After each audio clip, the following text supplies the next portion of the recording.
আজ সন্ধ্যা ৬টায় বাংলাদেশ বনাম আয়ারল্যান্ডের প্রথম টি-20 ম্যাচটি অনুষ্ঠিত হতে যাচ্ছে। এই প্রথম টি-20 ম্যাচে আয়ারল্যান্ডের বিপক্ষে বাংলাদেশের একাদশ কেমন হবে সেই বিষয়ে আপনাদেরকে ধারণা দেওয়ার চেষ্টা করব। দেখতে পাচ্ছেন যে বাংলাদেশ ক্রিকেট বোর্ড বিসিবির পক্ষ থেকে তারা কিন্তু যে স্কোয়াড ঘোষণা করছে, এইখান থেকেই যে ভাগ্যবান 11 জন আমরা কিন্তু তাদেরকে প্রতি ম্যাচেই দেখি এবং এর ব্যতিক্রম এই ম্যাচও হবে না।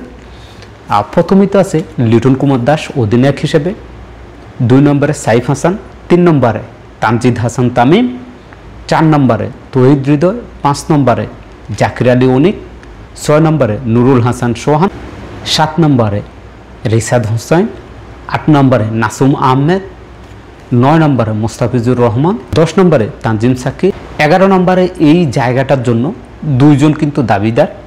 এদের মধ্যে একজন হচ্ছে শরীফুল ইসলাম এবং দ্বিতীয়জন হচ্ছে অলরাউন্ডার মোহাম্মদ সাইফুদ্দিন।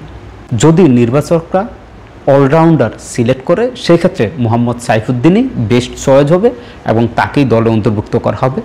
আর যদি নির্বাচকরা মনে করেন যে শরীফুল এবং মোহাম্মদ সাইফুদ্দিনকে বাদ রেখে তারা নতুন মাহিদুল ইসলামকে জায়গা করে দিতে পারেন, দেখা যাক নির্বাচকরা কি করে। তবে আমার মতো মোহাম্মদ সাইফুদ্দিনই বেস্ট অপশন হবে। এই ছিল বাংলাদেশ আয়ারল্যান্ডের বিপক্ষে প্রথম টি-20 বাংলাদেশ দলের সম্ভাব্য একাদশ। খেলাধুলার সকল আপডেট পেতে এসপেলের সাথেই থাকুন।